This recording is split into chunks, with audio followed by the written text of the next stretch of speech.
When he saw these photos, E. Brad didn't shout Eureka or even I have got it, but he believed that along with his finding about insect hormones, the photos gave him the answer to one of biology's puzzles, how the cell can read the blueprint of its DNA.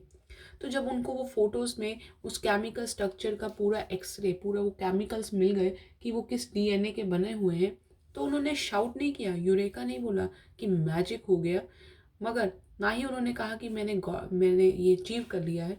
वो बिल्कुल शांत रहे और उन्हें इतना ज़रूर पता था कि ये एक एक बहुत बड़ी अचीवमेंट है बायोलॉजी के लिए कि कैसे सेल्स हमारे डीएनए ब्लूप्रिंट को, आपको पता है ना जो सेल्स होते हैं, सेल क्या होते हैं, हमारी पूरी बॉडी सेल्स के साथ बनी होती है, सेल डिवाइड करते हैं तो हम ग्रो करते हैं।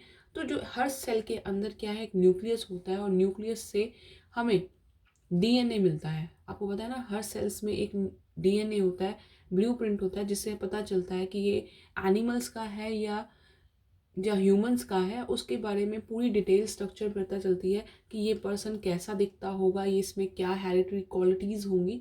तो ये डीएनए क्या होता है, डीऑक्सी न्यूक्लियो एसिड। तो DNA is the substance in the nucleus of a cell that controls heredity. It determines the form and function of the cell. Thus, DNA is the blueprint for life. तो DNA जो है वो मैंने आपको पहले ही बताया nucleus से बना होता है और वो कंट्रोल करता है हेरिडिटी कि कौन से जो आपने अपने पेरेंट्स से करेक्टरिस्टिक्स लिए हैं या आपके फीचर्स आपके पेरेंट्स से कितने मिलते हैं, ये सब डीएनए में स्टोर होता है। और ये एक फंक्शन, एक सेल को प्रॉपर फंक्शन करने के लिए बहुत ज़रूरी होता है। इवन आप किसी का डीएनए लेकर ये चेक कर सकते हैं कि वो एक ह्यूमन है, ये वो एनिमल है। तो ये सब क्या है, डीएनए एक ब्लूप्रिंट की तरह काम करता है। हमारे डीएनए में हमारी हर चीज़ एक स्टोर्ड मेमोरी की तरह स्टोर होती है और आप जब उसको पढ़ते हो तो आपको कंडीशंस क्लियर होती रहती हैं। Ebright and his college roommate James R Wong, तो उनके रूममेट का नाम क्या था, James R Wong, worked all night drawing pictures and constructing plastic models of molecules to show how it would happen. Together they later wrote the paper that explained the theory. तो Ebright और उनका जो roommate था, जो college met था, उन्होंने पूरी रात उस पर काम किया, पिक्चर्स बनाई, उनके कंस्ट्रक्ट किए, प्लास्टिक मॉडल्स कंस्ट्रक्ट किए कि डीएनए कैसे वर्क करता है सेल थ्योरी में, और लेटर उन्होंने इसके बारे में एक पेपर भी पब्लिश किया। Surprising no one knew who knew him, Richard E. Bright graduated from Harvard with highest honors, second in his class of 1510. E. Bright went on to become a graduate student researcher at Harvard Medical School. There he began doing experiments to test his theory. तो किसी को भी हैरानी नहीं हुई कि Richard ई bright ने graduation complete की हार्वर्ड से बहुत अच्छे मार्क्स ऑनर्स के साथ, और वो पूरी क्लास में सेकंड थे। जिस क्लास की स्ट्रेंथ क्या थी, 1510 स्टूडेंट्स थे, उसमें वो सेकंड आए थे। ई ब्राइट ग्रेजुएशन करने के बाद भी अपनी रिसर्च वर्क हार्वर्ड में कंटिन्यू कर उन्होंने रखी और वो अपनी थ्योरीज पे बहुत सारे एक्सपेरिमेंट्स अभी भी परफॉर्म कर रहे थे। If the theory proves correct it will be a big step towards understanding the processes of life. It might also lead to new ideas for preventing some types of cancer and other diseases. All of this is possible because of E. Bright's scientific curiosity.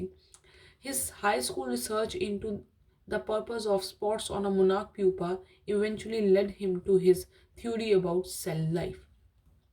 ये सब कुछ तभी हुआ क्योंकि जो Richard थे उनको curiosity थी, उनको जिज्ञासा थी कि वो कुछ ना कुछ लर्न करते रहे, कुछ ना कुछ सीखते रहे। तो बहुत यंग एज से ही उन्होंने बटरफ्लाइज के ऊपर एक्सपेरिमेंट करना, परफॉर्म करना शुरू कर दिया था और उसी का नतीजा था कि वो इतनी बड़ी थ्योरी अबाउट सेल लाइफ में तक पहुँचे थे। और एक बार अगर ये सेल लाइफ की जो उन्होंने डिवीजन बताई है, ब्लूप्रिंट्स डीएनए के बताए हैं, एक बार प्रूव हो जाते तो आप बहुत सारी क्या है, हम कैंसर जो होते हैं वो सेल से आपको पता है फैलते हैं, स्प्रेड होते हैं। एक बार कैंसर का सेल अंदर एंटर कर जाता है तो क्या है, सेल मल्टीप्लाई होने लग जाते हैं न्यूमरस नंबर्स में। तो ये सब क्या है, करेक्ट हो सकता है। अदर डिसीजेस को प्रिवेंट करने के लिए, क्योर करने के लिए भी हमें इसकी मदद मिल सकती है। Richard E. Bry has been interested in science since he first began collecting butterflies, but not so deeply that he hasn't time for other interests. Eberhard also became a champion debater and a public speaker and a good canonist, an all-round outdoor person. He is also an expert photographer, particularly of nature and scientific exhibits. तो ऐसा नहीं है कि Richard bright को सिर्फ science में interest था। Richard bright को सिर्फ साइंस में इंटरेस्ट था, वो बाकी सब चीज़ों में भी बहुत अच्छे थे। सिर्फ कलेक्टिंग बटरफ्लाइज में ही नहीं, वो सिर्फ वहाँ तक ही कंजर्व नहीं रहे, वो आगे भी फर्दर मूव किए हैं।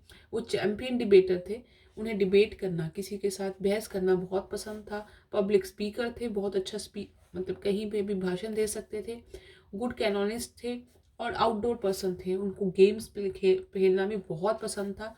फोटोग्राफी में भी वो बहुत अच्छे थे।